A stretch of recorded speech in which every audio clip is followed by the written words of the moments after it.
Allez, on est rendu à 7h, passé exactement de 3 minutes, c'est en heure locale, 1 heure de moins en heure GMT. Vous l'avez vu très élégant ce vendredi. Ghislaine Pierre et Sono qui est donc prêt pour la première partie de la revue de presse. On dit bonjour à Ghislaine Pierre. Bonjour, bon week-end. Vous prenez la première partie en direct de Yaoundé. Douala, bonjour Aimé, bonjour Patricia. J'aime à vous accueillir le cœur enflammé de joie. Bienvenue donc dans la cité capitale. Et j'accueille naturellement à cœur joie le pouvoir que vous nous passez à l'instant. Question donc de lancer la revue de presse. Je vous accueille, vous, mais également nos millions de téléspectateurs, ceux du Cameroun et du monde entier qui sont tous chargés pour l'information. Bienvenue donc à cette première partie. Eh bien, il n'y aura pas de temps à perdre par l'examen à distance de la situation sécuritaire pour ce qui est de la région du Soleil Levant, pour parler donc de la région de l'Est Cameroun. Bertoua est d'ailleurs la capitale. En tout cas, il y a eu ces incursions des rebelles centrafricains, un peu comme très souvent d'ailleurs, d'où donc la décision qui a été prise par Yaoundé, à savoir envoyer sur le terrain le ministre délégué à la présidence de la République chargé de la Défense, Joseph Betty Assomo, qui va donc séjourner dès ce jour dans cette partie du pays. Question d'aller s'enquérir de la réalité sur le terrain. Le chef de l'État a ainsi dépêché le ministre de la Défense. Question justement, disais-je tantôt, d'aller voir quels sont les actes et autres faits de ces rebelles centrafricains sur le sol camerounais dans cette partie du pays, la région de l'Est Cameroun, puisqu'il y a eu effectivement ces incursions qui ont été enregistrées, parfois allant jusqu'à ériger en lieu et place du drapeau camerounais, le drapeau centrafricain, entre guillemets, de la part donc de ces rebelles centrafricains. Voilà donc l'état de la situation sécuritaire dans cette partie du pays qui va donc être touché du doigt dès ce jour par le ministre Joseph Betty Assomo, ministre délégué à la présidence de la République chargé de la Défense. Mais Cameroun Tribune, dans sa une principale ce matin, parle justement de cette inauguration à laquelle a procédé hier le Premier ministre, chef du gouvernement, Joseph Dion Ngouté, ici même à Yaoundé, au quartier Etoudi, du moins au niveau du nouveau quartier administratif. Il s'agit justement de ce que Cameroun Tribune appelle l'intelligence de la cité capitale Yaoundé. Il s'agit de ce centre national de commandement de la vidéosurveillance, un centre de coordination nationale, puisque dans les régions et même dans les villes beaucoup moins importantes que les capitales régionales, eh bien, il y a désormais ces caméras qui sont installées et à partir de Yaoundé, on peut coordonner l'activité sécuritaire. C'est ce que le journal appelle justement l'étendue en termes d'offres sécuritaires au Cameroun. Voilà donc une mesure qui a été prise par le gouvernement, qui a été implémentée par Martin Barangele, le délégué général à la sécurité nationale, qui justement était assis hier aux côtés d'autres personnalités de la République. Question de voir le Premier ministre couper le ruban symbolique de cet édifice-là, qui a d'ailleurs été construit avec la participation de la partie chinoise, pour ne pas parler de Huawei, qui a donc participé directement ou indirectement. On a également vu les félicitations du ministre, du Premier ministre, chef du gouvernement, à l'adresse de l'entreprise nationale en charge des télécommunications, pour parler donc de la Camtel. Et il faut rappeler que cet outil est doté d'une technologie de pointe qui permet donc à la police gabonaise de renforcer le prévisionnel en termes de renseignement, mais également en termes de justice, pour parler de la police judiciaire, qui va ainsi doper ses enquêtes judiciaires autant pour les renseignements, les services de renseignement, qui trouvent là également un outil de travail encore plus performant. En tout cas, l'édifice a été inauguré hier par le Premier ministre, chef du gouvernement, en présence justement des personnalités dans la République. Et dans la même veine, on peut inscrire la crise dite anglophone dans ce registre-là, la crise anglophone que le Cameroun traverse en ces deux régions, le nord-ouest et le sud-ouest camerounais, depuis bientôt 3 ans maintenant. Pour ce cas, comme pour d'autres, le journal se pose la question pour parler justement du quotidien camerounais d'expression anglaise, The Guardian Post en kiosque ce vendredi.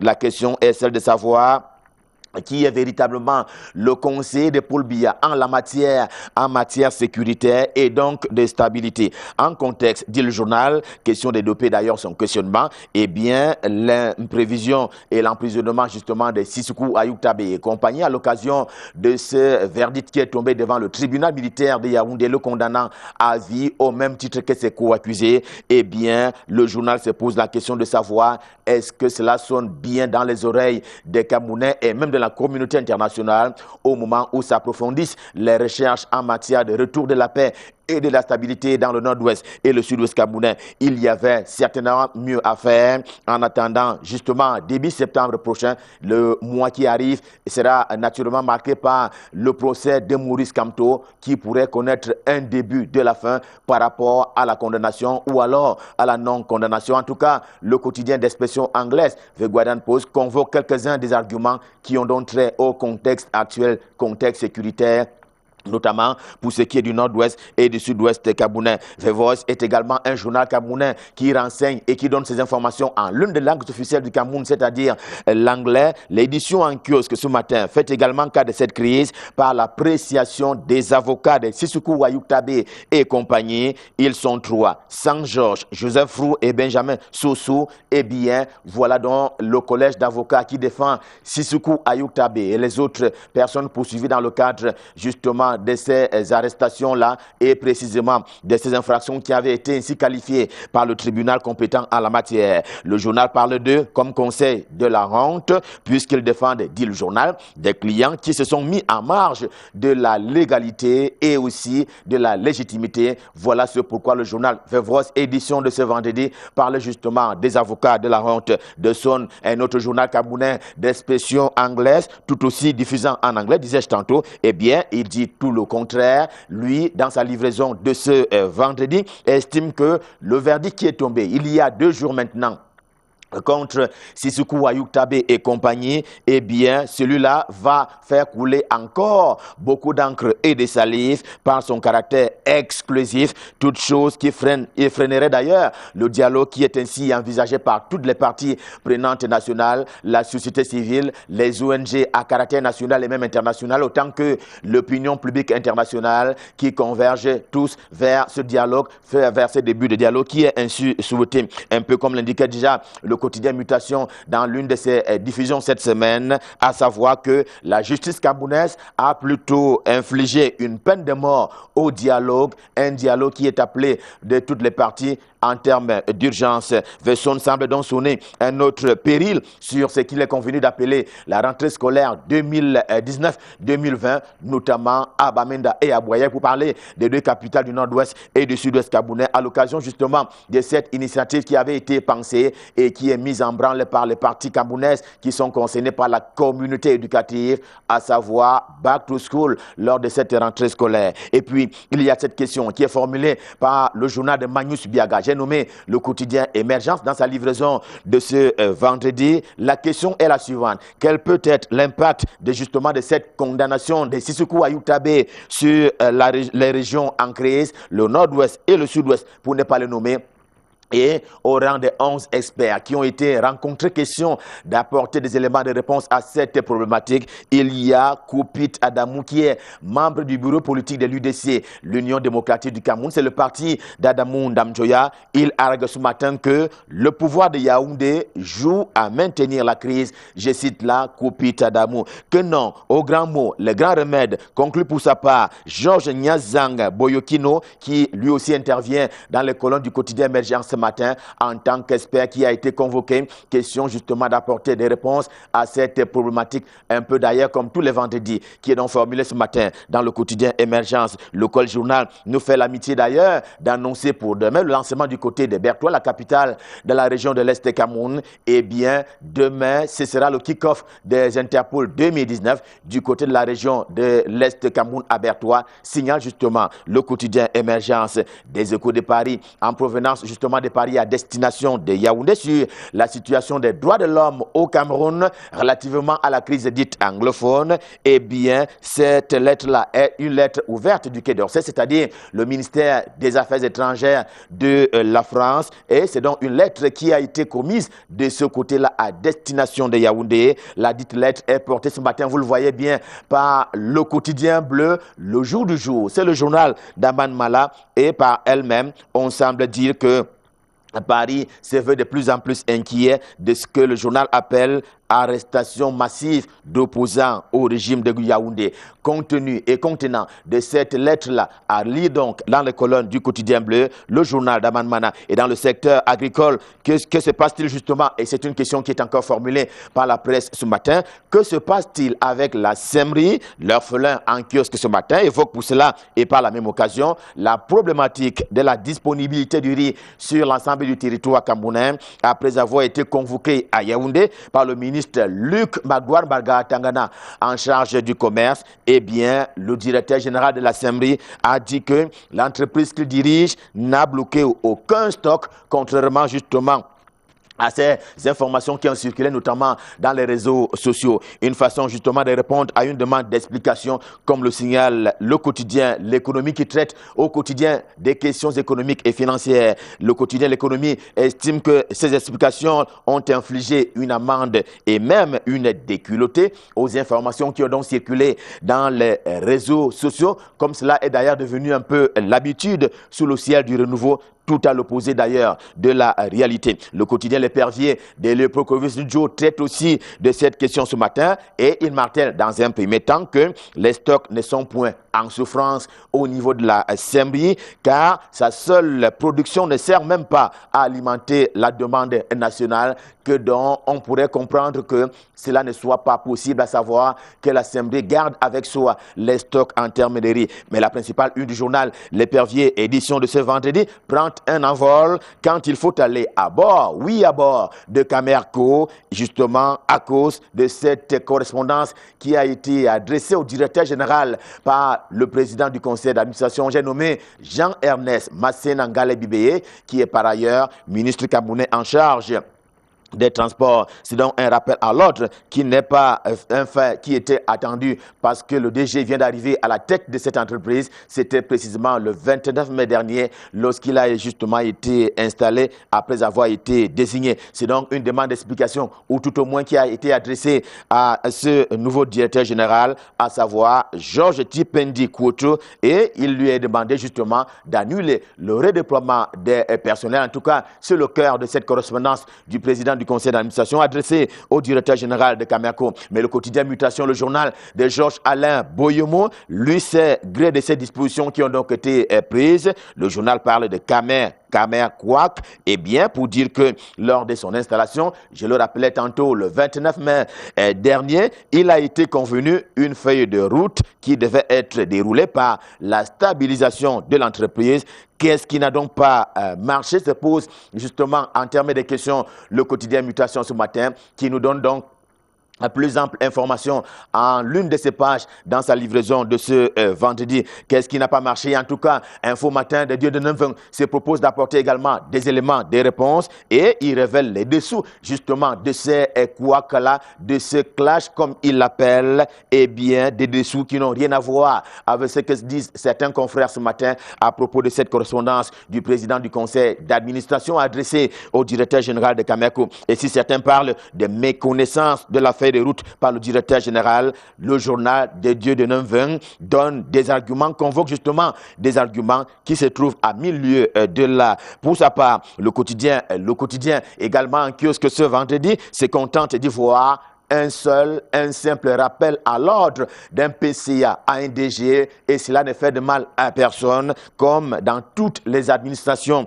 qui se respectent, et cela ne relève pas de l'inédit, car un PCA en a qualité autant que le directeur général, puisque l'on sait justement, très humble, le directeur général actuel qui est donc à la tête de cette entreprise, pour ne pas parler de Georges Ndipendi, qui va donc devoir s'inscrire dans la réalité administrative par rapport à son PCA. La toile s'en est enflammée, et c'est de mauvaises lois, signale justement le quotidien dans sa livraison du jour. On va rester dans l'économie et le business, cette fois-ci avec Startup Times. C'est un journal camerounais spécialisé en le traitement des informations qui ont donc trait aux startups, et la présente édition en kiosque et lit domicile dans le Sahel, et bien dans le septentrion camerounais, pour parler des 3 régions de la Damawa du Nord et de l'extrême Nord. Rumsiki en vitrine nous parle par sa photo, qui transporte d'ailleurs allègrement le vent du développement par le start-up dans le septentrion camerounais. J'ai parlé tantôt des 3 régions de la Damawa du Nord, mais également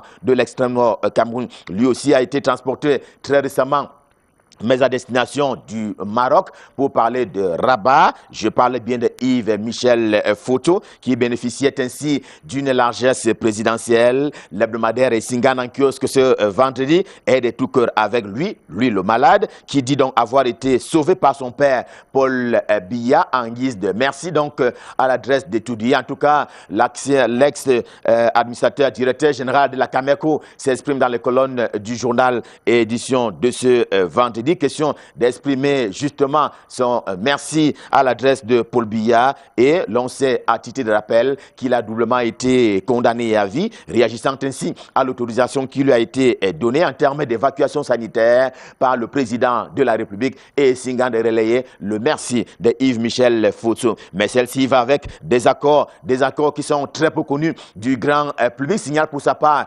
l'œil du Sahel, le journal Guéguibaye Gaïtama, justement sans livraison de ce jour. Eh bien, il y a des dessous de cette acceptation, de cette mutualisation d'acceptation entre le palais de l'unité et l'ancien directeur général de la Cameco, des dessous qui ne sont pas à la portée de tous les Camerounais. Il y a eu naturellement des accords qui sont contenus dans le journal L'Œil du Sahel, édition de ce jour. Et avec L'Œil du Sahel, revue de presse Made in Yaoundé, édition de ce vendredi, stop fin, le cœur enflammé de joie, nous vous avons servi. On prend rendez-vous pour lundi prochain pour le même exercice et notre cœur sera toujours enflammé de joie. Pour le moment, je vous propose la suite et la fin de Canal Matin. C'est du côté de Douala où je m'en vais remettre le pouvoir entre les mains de Patricia et Aimé. Je le disais tantôt, pour la suite et la fin de Canal Matin. C'est à vous, Aimé, c'est à vous, Patricia, c'est à vous, Douala.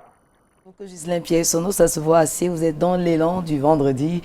Pour le week-end, on vous souhaite un excellent week-end. Et quant à Michael Tipi, on l'aura certainement lundi prochain, c'est clair, à partir de 7h. En tout cas, on démarrera par Yaoundé et naturellement pour enchaîner par Douala. Et on a pu lire en petite une de l'une des publications de ce vendredi. Pas de stock donc en souffrance au sein de la SEMRI ou des magasins de la SEMRI. Et c'est d'ailleurs un sujet qui fait couler beaucoup d'encre et de salive, et ça a certainement suscité le regard, évidemment, ou le thème du regard sur l'actu de Patrick Christian Dobo, qui sera abordé donc aujourd'hui dans quelques minutes seulement. Le temps pour nous de célébrer ceux qui sont à l'honneur aujourd'hui. On a les Roses et les Philippe. Rose et Calais, notre make-upeuse, make-up artiste, actrice aussi. Hein. D'ailleurs, quand on se souvient du travail de Jenedor Dutch, la famille Dutch, un joli élément visuel, une série télévisée où joue, n'est-ce pas, Rose et Calais. Des roses, j'en connais tellement, je commence à citer maintenant. On va passer 2 ou 3 heures. Quelle est la couleur de la rose que vous adorez? Eh bien, il y en a des roses, il y en a des blanches, il y en a même des oranges. Ah, la rose, la fleur, pas la couleur. Ah oui. Je les adore toutes, parce que c'est relatif et nous on aime tout ce qui est beau, comme toutes les personnes qui nous regardent à la maison ce matin. Il est intelligent dans la réponse. En tout cas, on va... Pour moi, toutes les roses sont waouh. C'est cool, c'est bien. C'est pour cette raison qu'elle vous adore toutes les reines de Canal Matin. Et naturellement, il s'appelle Monsieur Philippe Nomsi. C'est un grand fidèle de l'émission. Très, très bonne célébration. Et on aura l'occasion de dire bonne fête à tous les Philippe qui nous regardent ce matin, bien entendu, les roses. Qu'est-ce qu'on fait maintenant? Eh bien, on a un ami qui est sud-africain. C'est vrai qu'il est en séjour au Cameroun pendant un moment. Donc, on va lui faire un happy birthday spécial parce qu'il fait partie de ceux-là qui ne manquent pas à Canal Matin et la revue de presse. Donc, monsieur Michael Thiam Ngamo, qui est sud-africain, on va le dire, de résidence. Mais c'est un Camerounais. Mais l'un des plus sud-africains de Cameroun. De se nationaliser. Ah ben, de toute façon, il est là pour un petit moment. Michael Thiam Ngamo, eh ben, c'est un avocat qui travaille avec le gouvernement sud-africain. Donc, on lui souhaite un happy birthday spécial. Il est opérateur économique aussi. Et derrière, puisque c'est la rentrée qu'on évoque depuis cette semaine. C'est un clin d'œil du côté des ECA. Je crois qu'on... Ah, les ECA, ça se dit Meyega B. On a un sympathique téléspectateur, Emmanuel Bella, qui ne rate aucune édition de Canal Matin. Vous le disiez, dans quelques jours, ce sera donc parti pour la rentrée scolaire. L'année académique 2019-2020. Ben, on parle de rentrée scolaire. Ce n'est pas évident, encore qu'on ne sait pas à quel moment la pluie va nous permettre de mieux préparer le retour à l'école. Mais bon, c'est le climat. Il y a beaucoup de questions autour des changements climatiques. À Fumban, d'ailleurs, c'était le cas en début de semaine. Et puis, il faut dire que si peut-être à Douala, ça semble un peu évident pour certains, eh bien, dans des zones un peu reculées, c'est pas du tout facile. Eric Nguele, notre collègue correspondant du côté du septentrion, je dirais du côté de Garoua, est donc allé s'enquérir de la situation concernant la préparation de la rentrée scolaire. Est-ce que ça bouge? Est-ce qu'on est prêt ou pas? On parlera peut-être des tenues scolaires après, mais le décor est planté dans cet élément qu'on vous propose de regarder.